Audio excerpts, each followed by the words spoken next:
Have you ever gone to order a familiar dish, thinking you know everything about it, and then suddenly, the bill leaves you stunned? A sandwich that usually costs $17 suddenly jumps to nearly $30. What would you do? Accept it or dig deeper? Sometimes, a small incident like this can end up changing someone's life. Fall over an extra tip. Sit back and listen to this story, because the truth behind that sandwich will take you by surprise.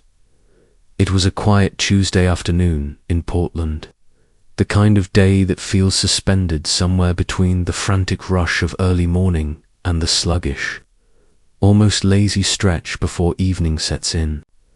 I had just wrapped up a long string of meetings at my downtown office, the kind that leave your head buzzing with spreadsheets, emails, and the endless pinging of notifications.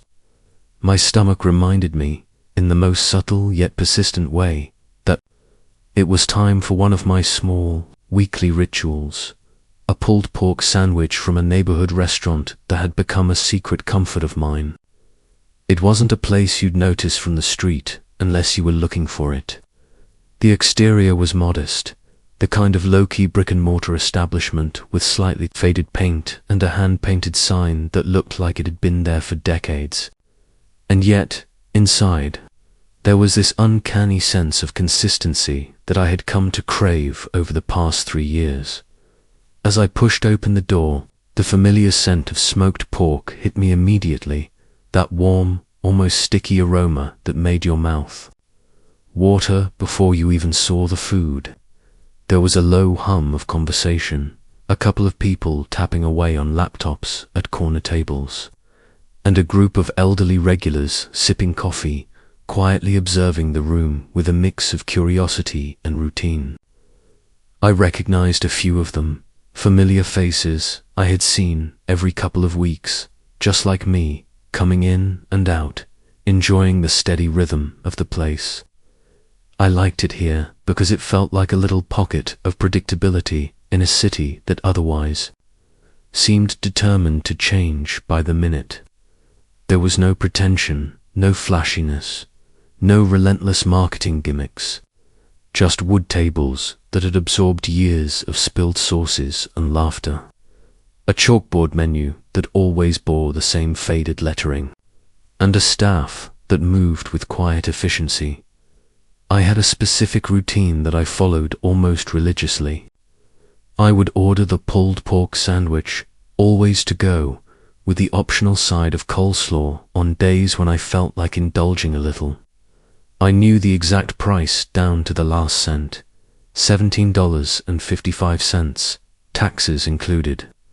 I had memorized it not because I was obsessive, but because it had become part of the ritual, like knowing the exact weight of your morning coffee or the number of steps it takes to get to your favorite park bench. Over time, the staff began to recognize me not by name, but by the familiar cadence of my order. They would nod, flash a polite smile, and sometimes even hand over my sandwich before I finished uttering the words. The way a well-rehearsed dance goes unnoticed by anyone except the dancers themselves. There was something comforting about that, a subtle reassurance that some things in life remained reliable, predictable, immune to the chaos that otherwise swirled outside the walls of that little eatery. That day, as I approached the counter, I noticed the usual waitress, Emily, who had been there for as long as I could remember. She was the type of person who greeted everyone with a practiced smile, the kind that didn't always reach the eyes but still carried a warmth that made you feel acknowledged. I watched her scribble my order on the pad, her pen moving in the same measured strokes she had used countless times before. Pulled pork, to go, she asked, just as she always did, giving me the chance to confirm the ritual I had carried out dozens of times before. I nodded, smiling slightly, feeling the little thrill of anticipation that came from knowing exactly what was about to unfold. She handed me the receipt, which printed with the familiar worry sound, and then bagged the sandwich with a nod and a cheerful, "Have a good one." I stepped outside, the crisp Portland air hitting my face, carrying the scent of rain-soaked streets and freshly mown grass from a nearby park. I walked along the familiar sidewalk, feeling the comforting weight of my briefcase on my shoulder, the slight ache in my feet from a morning spent pacing from meeting to meeting, and the sense of relief that came from knowing lunch was exactly what I needed to reclaim a little bit of my day. I watched the locals pass by, dog walkers with leashes in one hand and coffee cups in the other, cyclists weaving through the street, and a few other regulars heading to the same little neighborhood. Businesses that had survived decades of gentrification and change. It was a slow, predictable rhythm that I had come to associate with comfort, with safety, and with the small, almost imperceptible pleasures that punctuate our lives in ways we rarely acknowledge. Little did I know, that simple act of stepping into this familiar place, ordering the same pulled pork sandwich I had ordered countless times before, was about to set the stage for something entirely unexpected. Something that would challenge my sense of routine, my trust in the familiar, and force me to confront a situation that was anything but predictable. For now, though, I was blissfully unaware, savoring the anticipation of my sandwich, reveling in the small, reliable joys that life occasionally provides, and feeling a strange sense of gratitude for a place that had, in its own quiet way, become a little sanctuary in the midst of my otherwise chaotic life. I found a small bench just across the street from the restaurant, nestled under the shade of a big maple tree whose leaves were just starting to turn that soft orange of early autumn. I set the bag down, the crinkle of the paper echoing slightly in the quiet street, and I couldn't help but savor that brief moment before opening it. There's a certain ritual in unwrapping food you love, especially something as simple yet perfectly executed as this pulled pork sandwich. I lifted the paper and inhaled deeply, the smoky aroma mingling with the crisp fall air, bringing with it memories of countless Tuesdays just like this one. It wasn't just about eating, it was about the comfort of knowing exactly what you were going to get, the flavors that had become familiar, almost like friends. The soft bun, slightly toasted, hugging tender pulled pork slathered in tangy, slightly spicy barbecue sauce. It was everything I expected, and everything I had come to rely on. As I took my first bite, I let the flavors wash over me, and for a moment I felt a rare sort of peace. There was a rhythm to my chewing, the crunch of the bun, the slight temps of the sauce on my tongue, the way the coleslaw added a hint of freshness to the richness of the meat. I closed my eyes briefly, letting the mundane stresses of work melt away. Portland, with all its bustling streets and ever-changing coffee shops and tech startups, suddenly felt far away. Here, on this small bench under a maple tree, time seemed to slow down, and the world narrowed to just this sandwich, this street, and the calm of a Tuesday afternoon. In that moment, I could almost believe that life was simpler than it actually was, that the little rituals we carve out for ourselves could offer a kind of stability that nothing else could. After finishing the sandwich, I lingered a little longer, on the bench, sipping on a bottle of water I had brought along, watching the neighborhood go about its unremarkable, comforting routines. There was the postman delivering letters, a mother walking her toddler with a slightly bent umbrella, and a pair of college students sharing a textbook and a laugh on the steps of a nearby library. It was ordinary, almost painfully so, and yet there was something profoundly reassuring about the ordinariness of it all.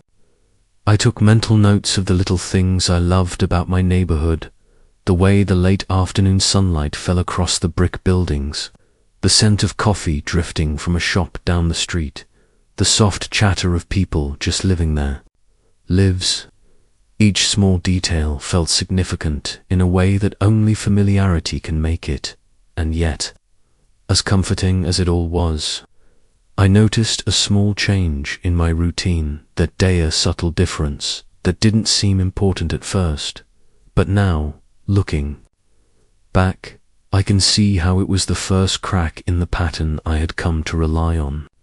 When I glanced at the receipt inside the bag, my eyes caught the total, $17.55. Exactly what I expected.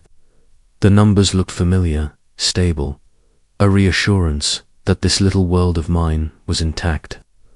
I tucked the receipt into my pocket, a small but strangely satisfying gesture of control and awareness. I had no reason to doubt anything. The transaction was as predictable as the sunrise, as reliable as the bench beneath the maple tree. As I walked back to my apartment a few blocks away, carrying the Naumti sandwich bag, I felt the satisfaction of small, dependable pleasures settle over me. This was what I loved about these Tuesdays. The consistency, the ritual, the quiet affirmation that some things in life, however minor, could still be counted on. The smell of smoked pork lingered faintly on my fingers, a reminder that comfort could be tangible, a scent that marked the passage of time and the rhythm of my weeks. And in that lingering aroma, I found a tiny, though almost meditative reassurance that the world, despite its unpredictability and constant churn, still had spaces where reliability was not just a concept, but a lived experience. I didn't realize it then, but these small routines, these predictable, almost sacred patterns were about to be disrupted. Not by some cataclysmic event, not by anything dramatic, but by a seemingly insignificant detail, a number on a receipt that would soon refuse to behave according to the rules I had come to know so well. It was the kind of disruption that sneaks up slowly, a subtle disturbance at first, like a discordant note in an otherwise harmonious song. And just as I reached the front door of my apartment building, I carried with me not only the lingering satisfaction of a perfect sandwich, but also, unknowingly, the first seed of unease that would grow into a confrontation I had never anticipated. Sitting in my apartment later that afternoon, unpacking my briefcase and organizing the remnants of the morning's meetings, I thought about the little routines that we cling to. There is comfort in knowing the expected flavor, the expected price, the expected interaction with familiar people in familiar places. It's easy to take it for granted, to assume that these small constants will always be there. And yet, as I would soon learn, even the most predictable things can be shaken by an unexpected, almost imperceptible anomaly. I didn't know it yet, but that Tuesday, my simple lunch ritual was about to collide with an unexpected disruption that would force me to confront assumptions I didn't even realize I was making. The stage was set, and the players were in position for a sequence of events that would turn a routine pulled pork sandwich into a story I would never forget. The next week rolled around in that same quietly predictable way that Portland Tuesdays had become for me. Work was its usual mix of emails, meetings, and the low hum of my computer reminding me of tasks left undone. And my anticipation for lunch grew steadily as the clock ticked closer to noon. It wasn't just hunger this time. It was the comforting promise of routine, a reassurance that in a life full of uncertainties, at least my sandwich order would remain a constant. By 11:45 a.m., I had already dialed the restaurant, the familiar voice of Emily greeting me like an old friend.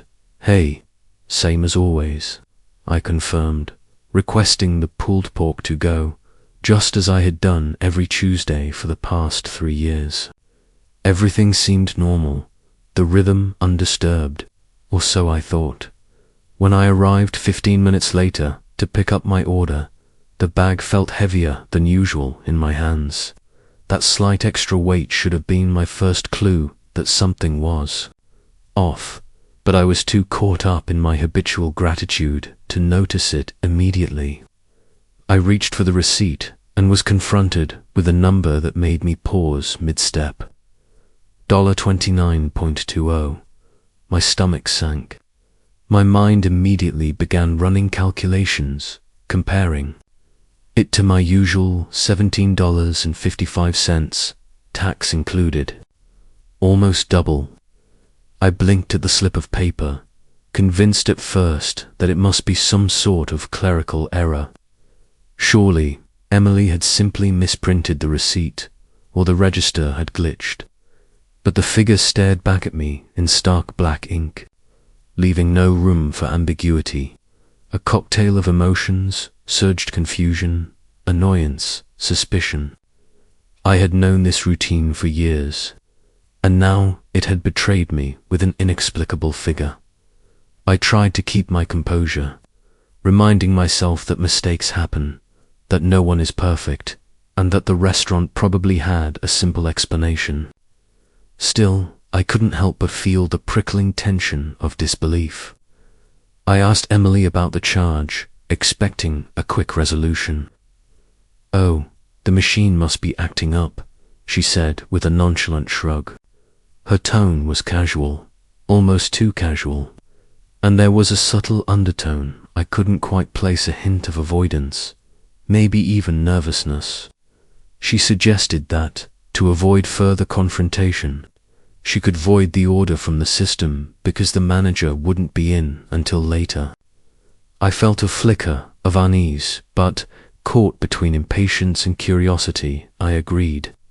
She handed me the bag, my mind spinning quietly with questions I didn't yet have answers to, and I left the restaurant, telling myself I would speak with the manager at 4 p.m. when they arrived.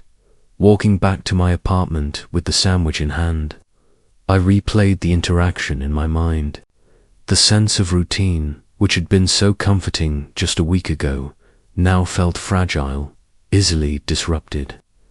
Every step I took seemed heavier, as if the weight of that unexpected $29.20 had seeped into my very movements. The familiar streets of my neighborhood, once reassuring, now appeared subtly altered, filled with shadows of doubt.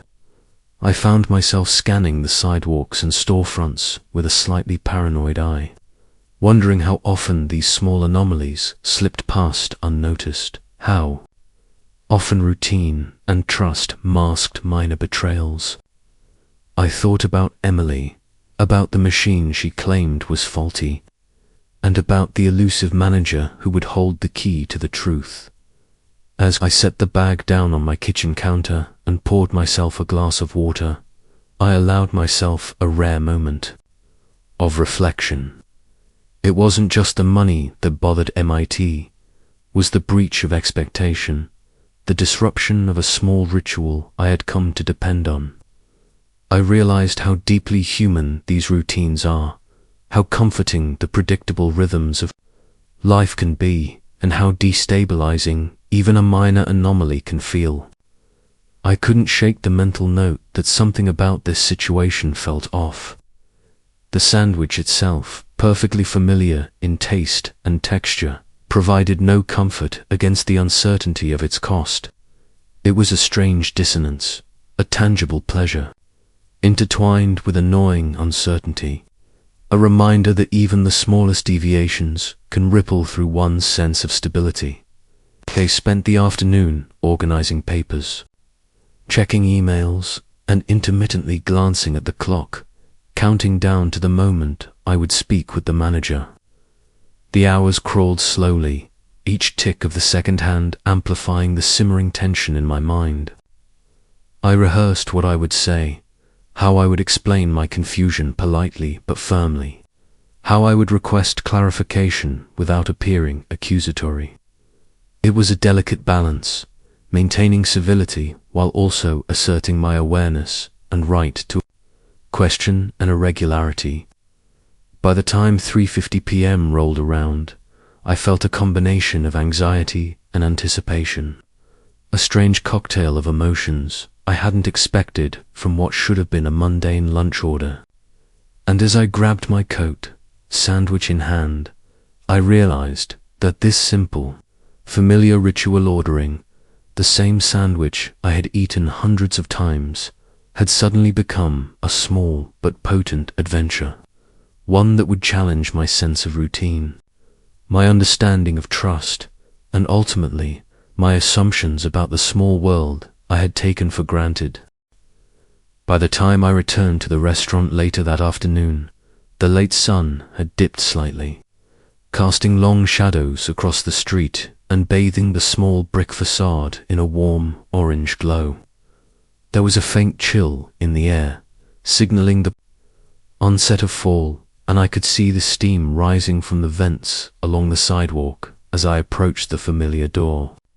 Normally, walking into this neighborhood spot was a comforting experience, almost like returning to a familiar friend's living room, warm, predictable, and reassuring. Today, however, I felt a knot of tension in my stomach, a tiny twist of apprehension that grew with each step closer to the door. Something about the bill from the previous week had unsettled me more than I expected, and though I told myself it was probably nothing, my instincts whispered that I needed answers.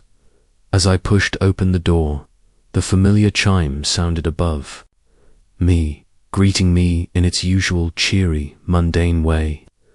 The interior was just as I remembered it, warm light reflecting off the slightly scuffed wooden tables, the faint hum of conversation, and the low clatter of utensils and plates from the kitchen. I scanned the room briefly, looking for Emily, the waitress who had handled my order over the phone.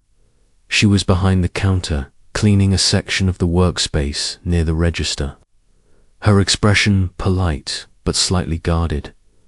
I felt the weight of the receipt in my pocket, the figure $29.20 etched into my memory like a stubborn stain that refused to wash away. I tried to take a deep breath, reminding myself to stay calm and collected, to approach the situation rationally rather than letting frustration dictate my actions. "Hey, Emily," I said, stepping up to the counter, trying to keep my tone neutral, friendly even, despite the tightness in my chest. "I wanted to ask you about the order from last week, the one I called in for to-go." She looked up at me, her polite smile still in place, though I could sense a flicker of hesitation in her eyes.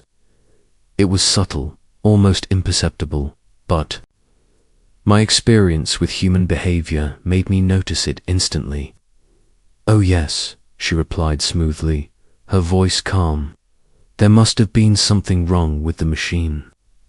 I can void the order if you like. The manager isn't here right now, but she'll be in around 4. I nodded slowly, the words registering, but a part of me bristled. Voiding the order felt like a temporary patch over a problem I wasn't ready to let slide.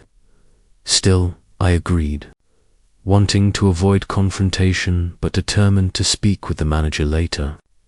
Emily moved efficiently, pressing buttons on the register, her movements quick and practiced, as if this was a routine she had executed countless times. While she finished processing the void, I felt a strange mix of relief and suspicion. On one hand, the issue seemed momentarily resolved. I would be refunded, or so she promised.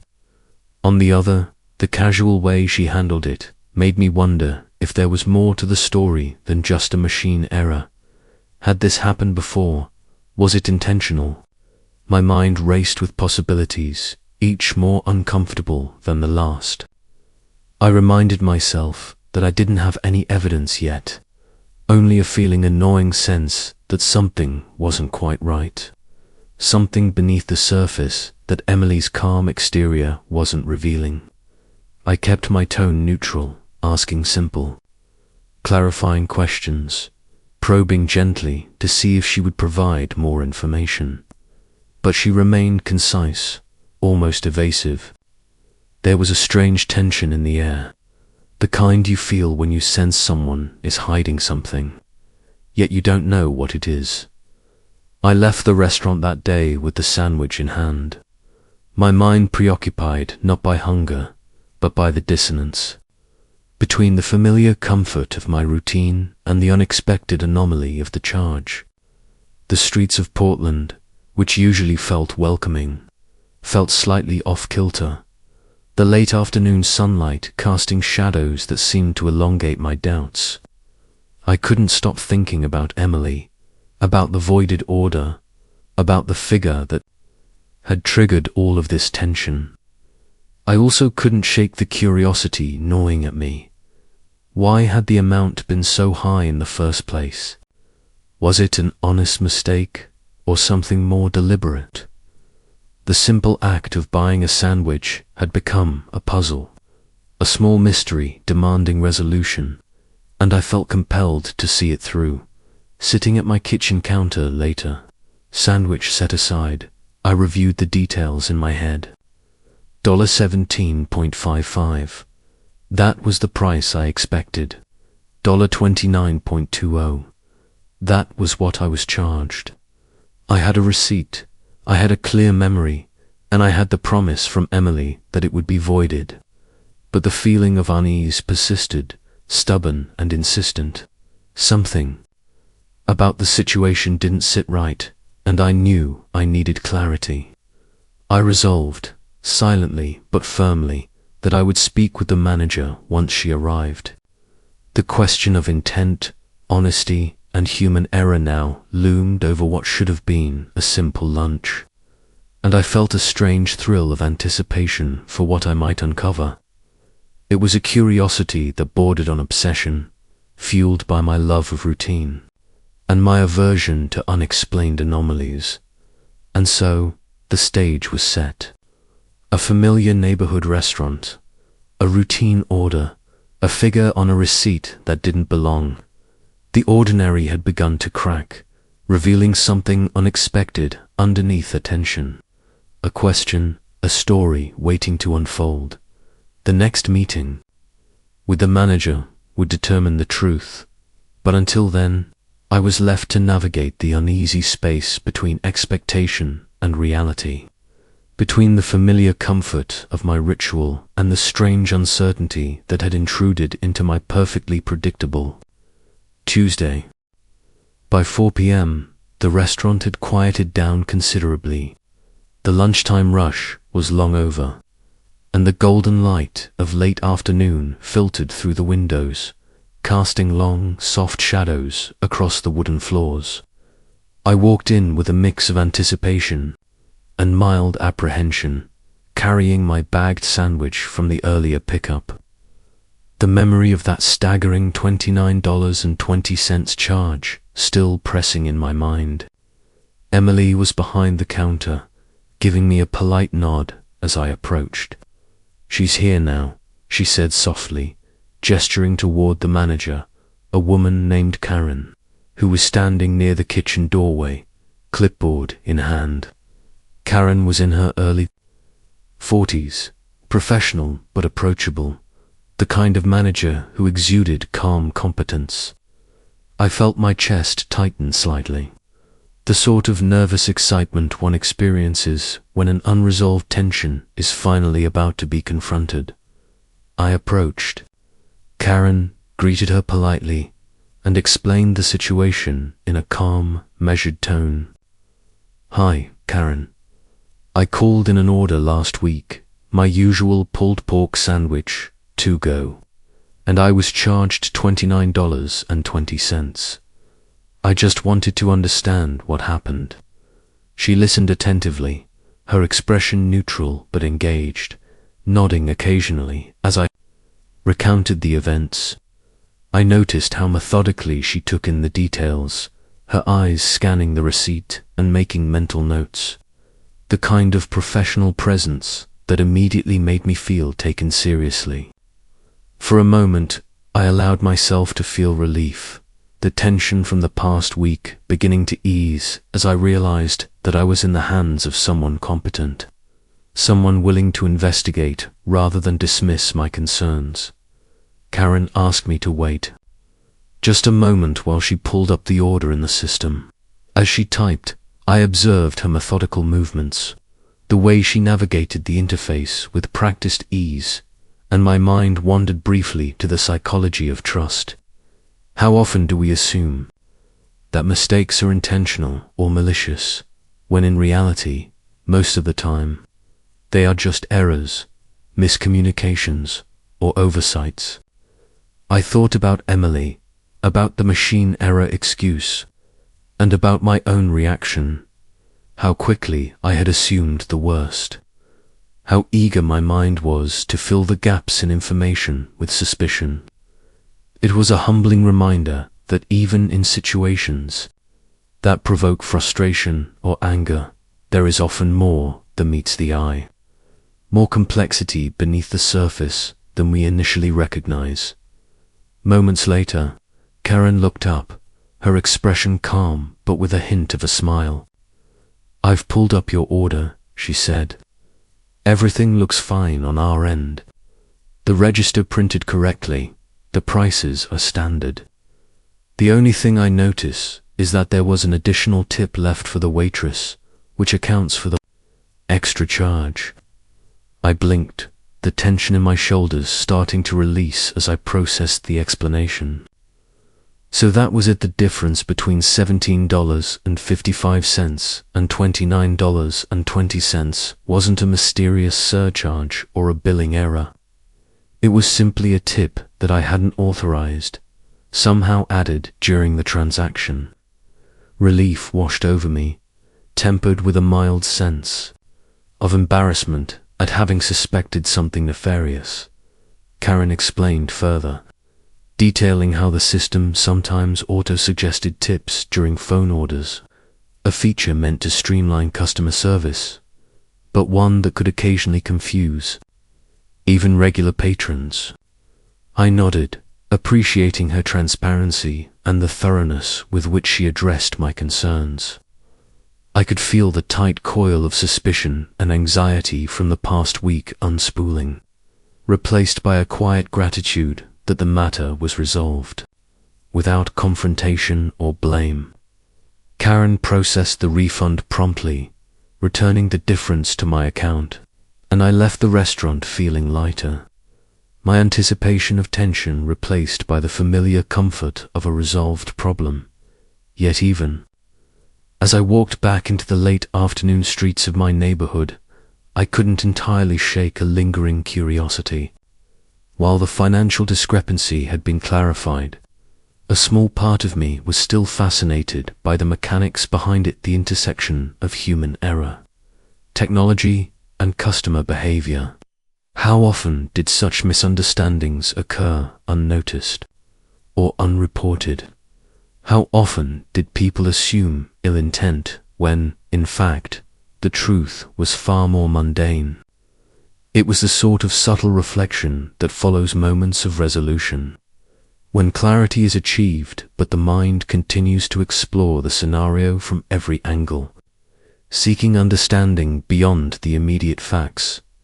I sipped from my water bottle as I walked the few blocks home, reflecting on what had started as an ordinary routine and had briefly become a minor mystery.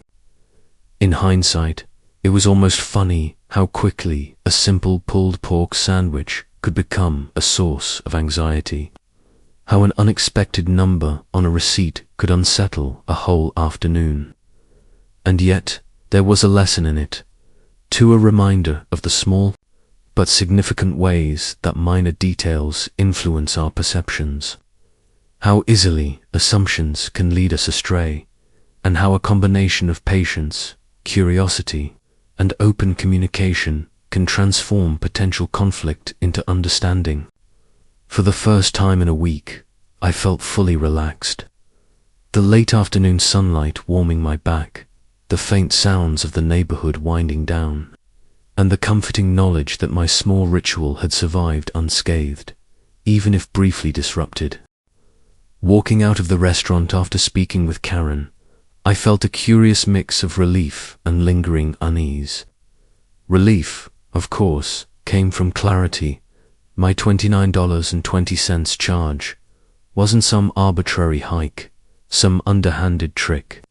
It was simply a tip, accidentally added, and now properly refunded.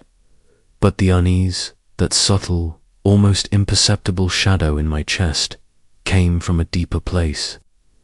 It was the realization that something as small as an extra tip, a minor oversight in a system designed to make life easier, could create such a ripple. I found myself thinking about how often we rely on systems and people without truly understanding the mechanisms behind them, and how quickly a minor anomaly can provoke suspicion, frustration, even anger. The lesson was almost philosophical. Our lives are built on these small, interlocking routines, and the tiniest disruption can expose just how dependent we are on them. As I walked along the familiar streets of my neighborhood, I replayed the events in my mind. Emily's initial casual shrug, her suggestion to void the order, the explanation from Karen about the auto-suggested tippet all fit together now, forming a coherent narrative that was reassuring yet subtly disquieting. I wondered about Emily, about the stress of working in customer service, where the line between error and intentional wrongdoing is often blurred by perception. Did she anticipate my reaction? Did she feel guilty, or was it simply a routine she had handled countless times before, unconsciously brushing off minor disruptions as part of the day? I couldn't know for certain, but I felt a renewed empathy for the people who navigate these small but high-stakes human interactions daily. There was a fragility to their role, a constant negotiation between protocol and human emotion that often goes unnoticed at home. I set the sandwich aside on the counter, the bag now empty, a symbolic marker of the ordeal that had just transpired. I reflected on the subtle tension that had accompanied me all week, the way something so ordinary could become so significant. The mental energy expended over what was essentially a misunderstanding. In hindsight, the experience seemed almost comical, like a small story of human foibles magnified in my own mind. But it wasn't merely about money or a sandwich. It was about the assumptions we make, the trust we place in familiar routines, and the emotional weight of minor disruptions. I realized that what I had experienced was less about a restaurant transaction and more about the delicate web of expectations, habits, and interactions that structure our daily lives. And yet, even as I felt a sense of closure, a residual curiosity lingered. I couldn't stop thinking about the mechanics of the transaction, about the intersection of human error and technology, and the ways in which small oversights could cascade into moments of tension or misunderstanding.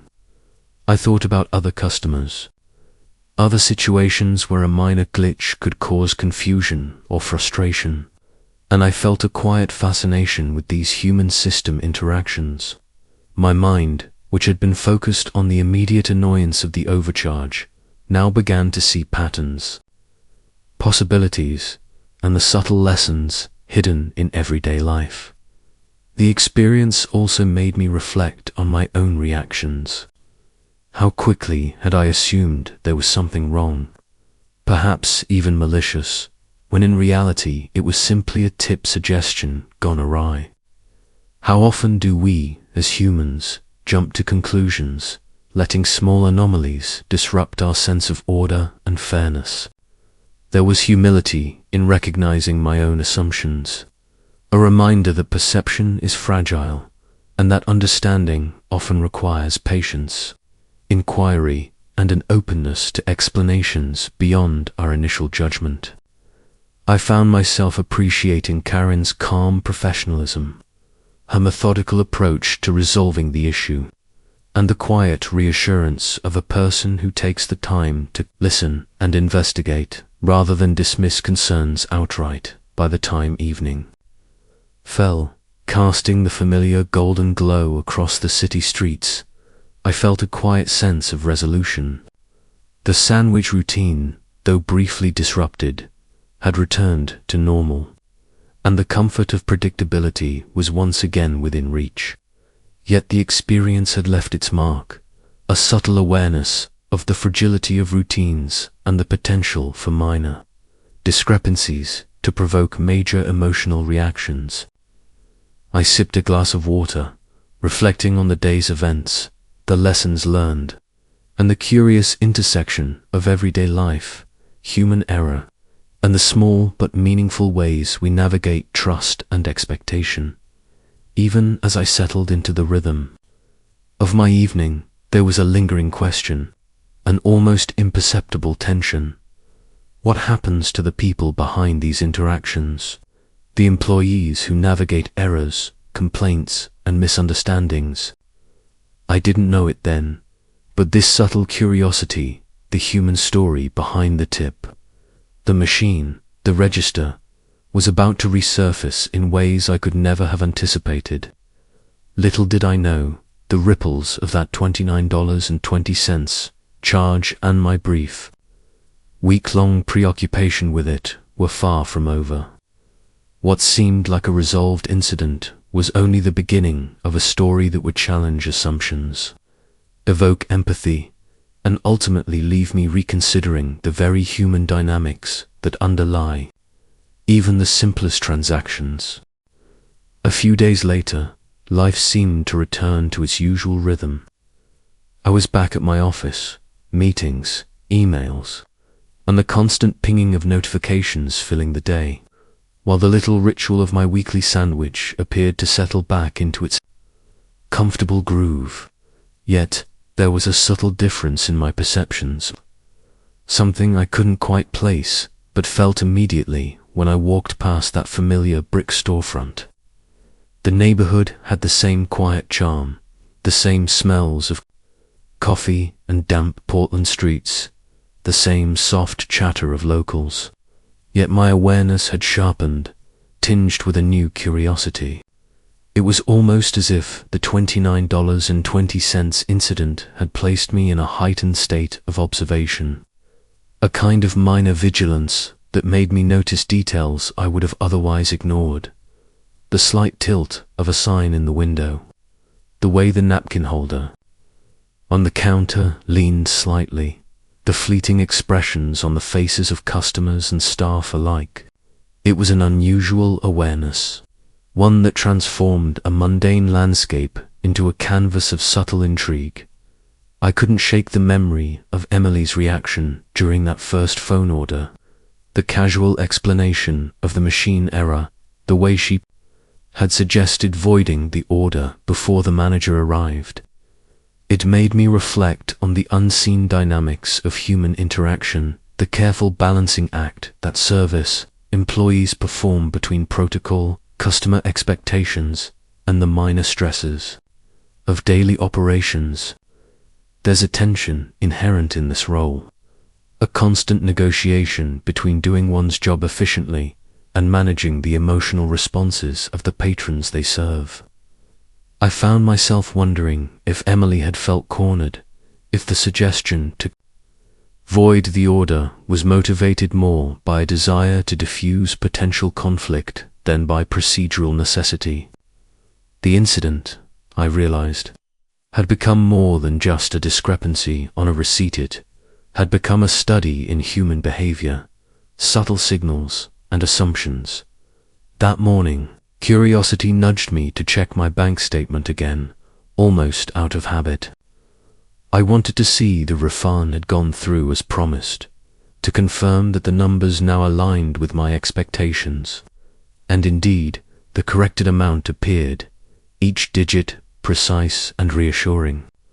But as I scrolled down, Tracing previous transactions with a slightly obsessive eye, a small note caught my attention.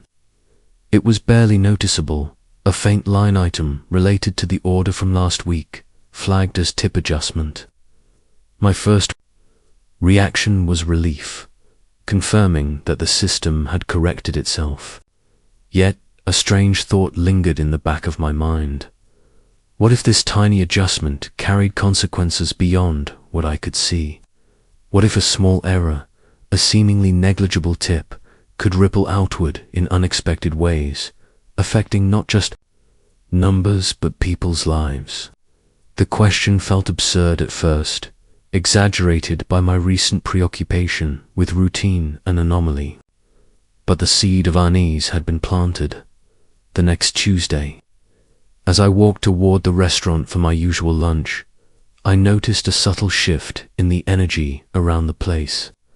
A few regulars I often saw were missing, and the counter staff seemed busier than usual, faces slightly more strained. It was a minor observation, easily dismissed, yet my mind couldn't ignore it.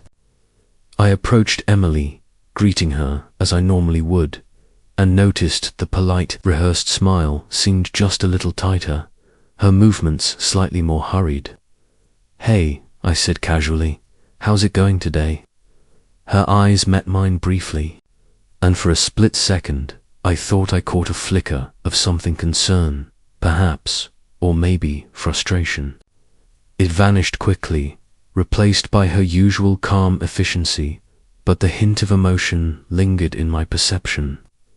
The incident from the previous week had not only disrupted my own routine, but, apparently, had also left a trace in the rhythms of the staff. I felt a pang of guilt, realizing that my pursuit of clarity might have created discomfort for someone else. I took my usual seat, unpacking the sandwich I had ordered, the comforting aroma and familiar texture a reminder of why I kept returning. And yet, the taste was subtly different this time, not in the quality of the food itself, which remained excellent, but in the context through which I was experiencing it. The simple act of eating became intertwined with observation, reflection, and an underlying tension that made the familiar ritual feel slightly unfamiliar. I found myself thinking about accountability and the invisible consequences of our actions. What did it mean to confront an issue, to question a discrepancy, and how did that action resonate beyond my own experience? Could something as minor as a tip on a receipt have repercussions I hadn't considered? These thoughts lingered, forming a quiet, almost intellectual disquiet that made the ordinary act of lunch feel unexpectedly profound. By the time I left the restaurant that afternoon, I had a heightened awareness of the interplay between my expectations, the actions of the staff, and the ripple effects of a minor error. I could feel that the story was far from over, that the simple sandwich order was merely the surface layer of a deeper narrative, one in which human behavior, routine, and unforeseen consequences intersected in unpredictable ways. And as I walked down the quiet Portland street, the late afternoon sun painting everything in warm shades of amber, I realized that this seemingly trivial incident, one sandwich, one receipt, one tip, was about to reveal truths about people and systems that I had not anticipated, truths that would challenge my assumptions and provoke unexpected consequences for someone else. A couple of days after that lunch, I received a small but surprising email from the restaurant chain. It was the kind of message you might usually ignore a general newsletter about seasonal specials, but this one carried a tone of formality. That made me pause. Scanning through it, I noticed a brief mention of staff changes at the location I frequented. My eyes lingered on a single line. Emily was no longer employed there. My stomach dropped. The simple, familiar person I had interacted with over countless Tuesday lunches, whose voice on the phone had greeted me so warmly, was gone. There was no elaboration, no context, just her name and the note that she was no longer part of the team. I felt an immediate swirl of confusion and concern. How could someone be let go over something as trivial as a tip adjustment? Surely there was more to the story. I couldn't stop thinking about that day, about the $29.20 charge, and the casual way Emily had suggested voiding the order. Could it be connected? My mind replayed the sequence of events over and over, each detail gaining new significance. The slightly nervous glance, the hesitant phrasing, the urgency in her movements all suddenly seemed to hint at something bigger than a simple machine glitch. My curiosity, which had always leaned toward the analytical and observational, now took on a more urgent, personal edge. Emily's dismissal felt like a ripple effect from an incident that I had initially thought inconsequential. Had my inquiry inadvertently triggered consequences beyond my awareness? The thought was unsettling, a reminder that even actions we consider minor can resonate in unexpected ways, affecting lives in ways we never intended. I decided to return to the restaurant, hoping for some clarification. When I arrived, the atmosphere had changed subtly. There was a quiet tension in the air, a faint undercurrent of unease that hadn't been there before. A new face was behind the counter, politely assisting customers, but lacking the familiar warmth and casual efficiency that Emily had always brought. I asked to speak to Karen, the manager, who greeted me with the same professional calm I remembered. I hesitated for a moment, choosing my words carefully, and then asked about Emily, trying to sound neutral but genuinely curious. Karen's expression tightened slightly, her eyes briefly flickering to a corner of the room before she responded. "Yes, Emily is no longer with us," she said, her tone measured. "It was unrelated to your order, but staff decisions are sometimes based on factors not visible to customers." Her words were diplomatic, yet I could sense there was more left unsaid. Layers of the story hidden behind corporate discretion and human caution. Leaving the restaurant, I felt a strange mix of relief and unease. Relief because I had confirmation that my order had not directly caused Emily's dismissal. Unease because the details remained opaque. I couldn't shake the thought that even minor incidents, seemingly innocent mistakes or misunderstandings, carried consequences we couldn't foresee. The $29.20 charge, once just a numerical curiosity, now seemed like the first domino in a complex chain of events, subtle but significant in ways I had never imagined. My walk home was quiet, my steps measured, each one echoing my reflections on accountability, perception, and the delicate balance of human interactions in small everyday scenarios. As the evening shadows stretched long across the streets, I found myself pondering the nature of work, responsibility, and the invisible pressures that staff endure. Emily's dismissal, though officially unrelated, had forced me to confront the broader reality that people in service roles navigate complex expectations every day. One small misstep, one awkward interaction, or even a simple inquiry from a customer could ripple outward in ways that remain unseen and unacknowledged. It was a humbling realization, a reminder that our actions, no matter how small or well-intentioned, can have unforeseen impacts on others' lives. The human element, fragile and intricate, was always at play. Even in the simplest transactions, by the time I sat down for dinner at home, the weight of the day's reflections settled over me.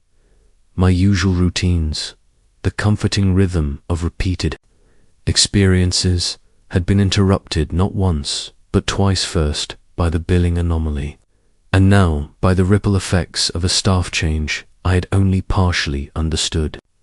It was a strange combination of satisfaction and discomfort. Satisfaction that the financial issue had been resolved.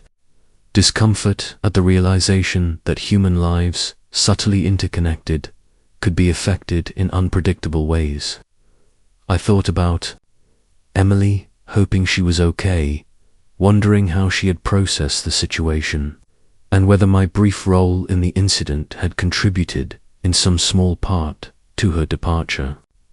There was no certainty, only reflection, a quiet acknowledgement that life often unfolds in ways that defy immediate understanding, and so, the incident that began with a simple pulled pork sandwich had grown into a much more complex narrative in my mind. It was no longer just about money, technology, or customer service. It had become a meditation on human behavior, expectation, and consequence. The ordinary had given way to the unexpected, and my curiosity, once satisfied with a simple explanation, now found itself drawn into the intricate and sometimes hidden dynamics that govern our interactions with others. Little did I know, the story was not yet finished, and the seemingly minor details that had captured my attention would soon reveal even more about the delicate interplay of trust, responsibility, and human judgment in everyday life. The next week, my routine Tuesday sandwich felt strangely different as I approached the familiar brick storefront. The air was crisp, carrying the faint scent of coffee and rain-soaked pavement, a signature Portland aroma that usually signaled comfort, but today, that comfort was tinged with an edge of unease.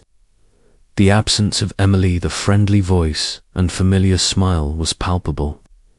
The new staff members behind the counter moved efficiently, but their interactions lacked warmth, a subtle void that made the restaurant feel oddly hollow. I realized that the incident, which had begun as a minor curiosity about a $29.20 charge, had slowly transformed into something much larger, small window into the unseen consequences of everyday human interaction. It struck me how a simple tip, a minor discrepancy, could set off a chain of events affecting people's lives in ways I hadn't anticipated. As I stood in line, I reflected on my own role in the sequence of events. Had my insistence on clarification, my desire to understand what had seemed like a simple overcharge, contributed to Emily's dismissal, even indirectly? It was a troubling thought. The boundaries between right and wrong, between curiosity and consequence, suddenly seemed more fragile than I had imagined. My mind wandered through the ethics of accountability and responsibility, pondering how the small actions we take, seemingly inconsequential in the moment, can ripple outward in unpredictable ways. I found myself grappling with a mix of guilt and fascination, caught between the relief that my financial discrepancy had been resolved and the discomfort at realizing that other lives could be quietly disrupted by the same incident. The routine of my order did little to soothe this inner unrest. As I unpacked the pulled pork sandwich, I noticed the familiar aroma, the soft texture of the bread, the tender meat, and the tangy sauce. Ordinarily, these small pleasures would have been enough to anchor me in comfort and familiarity. Today, they felt almost foreign, overlaid with the weight of reflection. I was acutely aware of the stories that exist behind every interaction in this space. The pressures on employees to maintain composure, the small tensions that arise between expectation and delivery, and the potential for a single oversight to create ripple effects. Eating, once a purely sensorial experience, had become a meditation on human behavior and consequence. I couldn't help but replay the entire sequence in my mind. The phone order, the unexpected $29.20 charge, Emily's casual explanation, the voiding of the order, my conversation with Karen, and finally, the news of Emily's dismissal.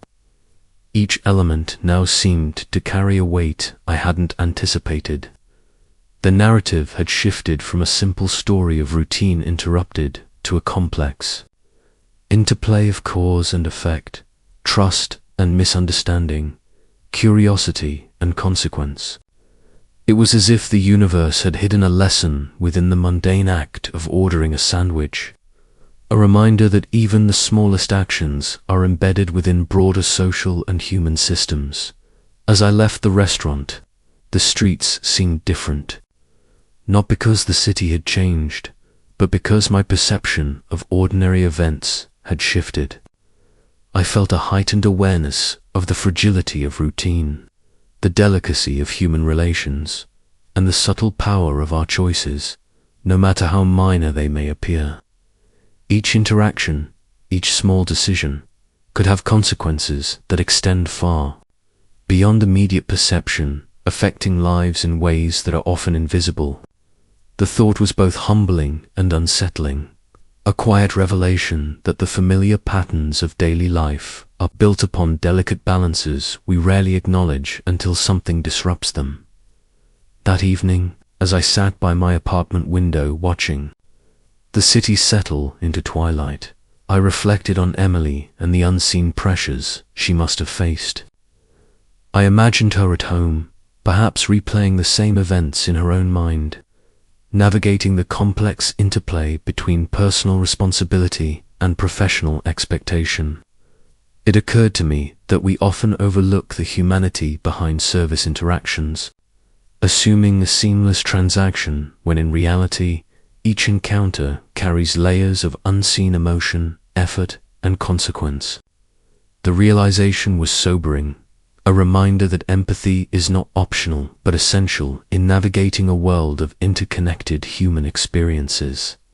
And yet, amidst this reflection, a sense of curiosity persisted, a quiet insistence that the story was not yet fully told. The $29.20 charge, Emily's dismissal, and the subtle dynamics I had observed formed a narrative that seemed far from complete. There was an unspoken tension, a question lingering at the edges of my mind. What other ripple effects had this minor incident created, and how might they manifest in ways I could not yet anticipate? It was the kind of suspense that holds attention not through overt drama, but through the quiet awareness that the ordinary has been disrupted, and that disruption carries consequences that may only reveal themselves in time. As I prepared for bed, I felt an unusual mixture of closure and anticipation. The immediate problem, the charge on my account, had been resolved. Yet the human story, the invisible repercussions, and the subtle ethical and emotional questions remained.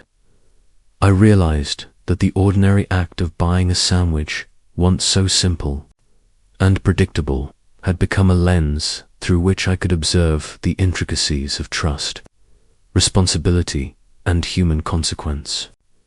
The story was far from over.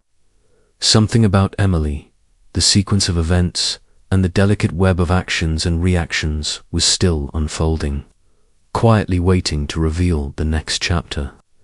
And I knew, with a sense of both apprehension and intrigue, that I would be there to witness it, ready to understand what lay beneath the surface of the familiar and the mundane.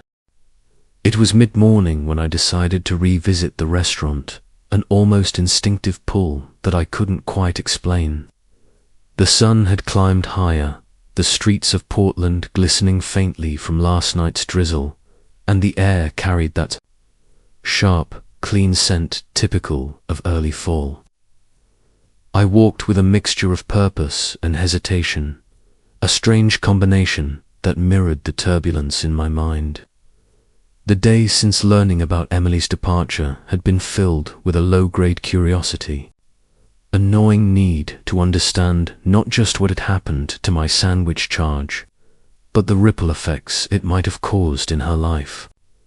There was a story behind her absence, and I was determined to uncover at least part of it, not to meddle, but to comprehend. As I entered the restaurant, the usual chime above the door sounded, sharp against the muted murmur of the sparse mid-morning crowd. The interior was familiar, yet subtly different. A couple of tables rearranged, a fresh coat of paint on the walls, and the presence of new staff members, efficient yet distant. Karen, the manager, was at the counter, organizing receipts with her usual meticulous calm. I approached her cautiously, feeling the weight of every word before speaking. "Karen," I began, my tone careful, "I wanted to ask about Emily again. I know you mentioned her departure was unrelated, but I'm just curious about how things unfolded." Karen looked at me for a long moment, the quiet hum of the restaurant around us creating a tense pause, before she nodded slowly, as if deciding how much to reveal. Her voice was steady, professional, but there was a softness, a human hesitancy, that told me she understood my concern. "Look," she said, "Emily was a great employee, but the company has policies we don't always get to share in detail. There were issues beyond that tip incident, minor, procedural but combined. They led to the decision to let her go.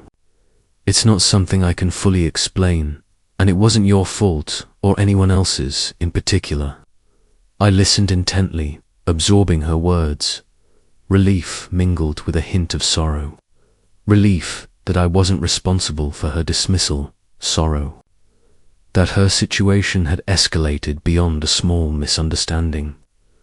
The human side of this, the invisible pressures and cumulative minor mistakes, painted a picture far more complex than a single $29.20 charge. I took a seat nearby, quietly watching the dynamics of the restaurant unfold. The staff moved with practiced efficiency, the rhythm of a place accustomed to routine. And yet, in the spaces between movements, I imagined Emily's absence, the small jokes she might have shared, the way she managed minor conflicts, the subtle energy she brought to the team. It struck me that behind every simple interaction we observe, there is a human story, full of choices, pressures, and consequences we can rarely perceive fully. The sandwich order, the minor discrepancy, had been a spark that illuminated these hidden stories, revealing the fragility and complexity of human networks in everyday life. Karen returned to the register, explaining a few logistical details to a new employee, her calm authority evident. But I couldn't stop thinking about Emily. I wondered how she had felt that week, what thoughts ran through her mind, what conversations she might have had, and how she processed the sudden shift. From familiarity to separation, there was an element of tragedy in it, a reminder that even small ripples can have profound effects. My curiosity, previously confined to the numbers on a receipt, had evolved into a deeper contemplation of empathy, accountability, and the sometimes hidden consequences of everyday actions. The more I reflected, the more I realized how much of life unfolds in these quiet, almost invisible spaces. A customer service interaction, a minor billing error, a tip added incorrectly. These are not merely administrative details. They are threads in a much larger web, a network of human interactions, where consequences can cascade in unpredictable ways. And while Emily's dismissal may have been the result of multiple factors, the connection to my inquiry, however indirect, had forced me to confront the potential impact of my actions. It was both humbling and illuminating. By the time I left the restaurant, the streets seemed heavier in some way, the bright sunlight tempered by reflection.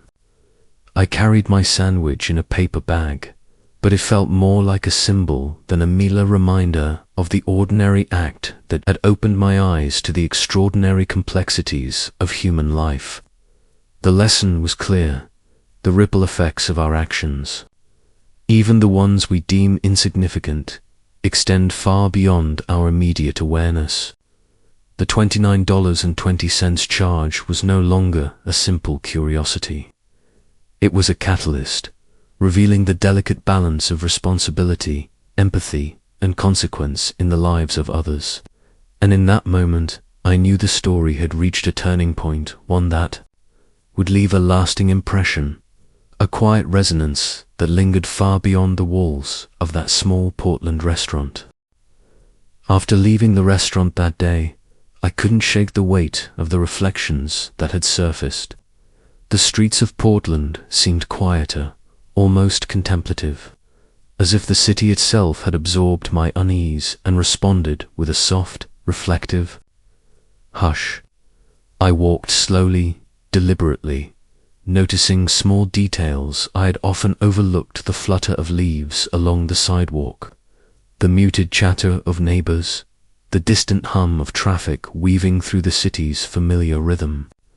Every element felt amplified, as though my mind had tuned itself to perceive the subtle echoes of the incident, each minor detail a reminder of the complex chain of human interaction that had been set in motion. Sitting at home later that afternoon, I tried to piece together the narrative in my mind. The sandwich, the unexpected $29.20 charge, Emily's suggestion to void the order, the conversation with Karen, and finally, the revelation of Emily's departure, all formed a tapestry of small yet consequential events. I realized that what I had initially perceived as a trivial overcharge was, in fact, an entry point into understanding something far greater: the fragility and interconnectedness of our actions and their impact on others. It was humbling to recognize that even a minor inquiry could ripple outward, affecting lives in ways that we can never fully anticipate.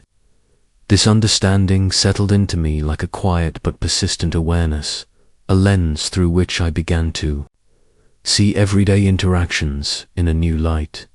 The human side of the story weighed on me most. Emily, whose voice and presence had once been a comforting constant in my routine, had faced consequences that I could only partially understand. Though Karen assured me that my inquiry was not the cause, the experience had nonetheless highlighted the pressures and challenges faced by people in service roles. It became impossible to ignore the invisible labor, the unspoken stress, and the delicate balance employees maintain between efficiency, protocol, and human emotion.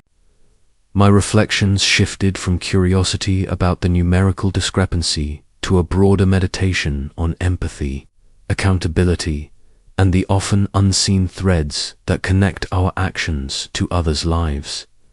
That evening, as I sipped my tea and watched the dimming light filter through my apartment window, I thought about the lessons embedded in the experience.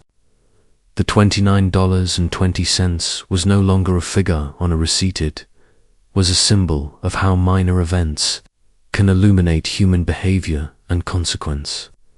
I understood now that empathy is not a choice, but a responsibility, that curiosity must be tempered with awareness, and that our routines, while comforting, are intertwined with the lives and experiences of those around us. The incident had expanded my perception, transforming a simple weekly ritual into an insight about the fragility of human networks and the silent impact of our actions. In the quiet of my apartment, I found a certain peace in this realization, coupled with a lingering melancholy. There was a small sadness in recognizing that Emily's presence, once a routine pleasure, had been erased, replaced by absence and the subtle void left behind. But there was also gratitude for clarity, for the chance to witness and reflect, and for the lessons learned through a sequence of events that had begun with something as mundane as a pulled pork sandwich. I understood that life often delivers its most profound insights not through grand gestures, but through ordinary moments magnified by observation and reflection. The ripple effect of the incident became a lens for all my daily interactions. I noticed the barista at my local coffee shop, the cashier at the grocery store, the delivery driver at the apartment complex, and I began to imagine the unseen stories behind each face, the pressures and choices that shaped their actions, and the ways in which my own behaviors might intersect with theirs. It was a quiet, almost meditative awareness, a newfound sensitivity to the complex tapestry of human life that unfolds in spaces we often take for granted. The lesson was clear. The mundane is never truly mundane, and even the smallest gestures can have consequences that extend far beyond our immediate perception. As night fell over the city, the Portland skyline glowing faintly against the darkening sky, I felt a final sense of closure. The immediate mystery of the $29.20 had been resolved. The human story of Emily, while partially hidden, had prompted reflection and growth. I understood that my actions, however minor, exist within a broader context of human experience, where empathy, patience, and awareness are essential. The pulled pork sandwich, once a simple pleasure, had become a symbol of awareness, a catalyst for understanding the subtle, interconnected nature of our actions and their consequences. And with that understanding, I allowed myself to finally exhale, carrying forward the quiet lessons of a seemingly ordinary incident that had revealed the extraordinary in the everyday.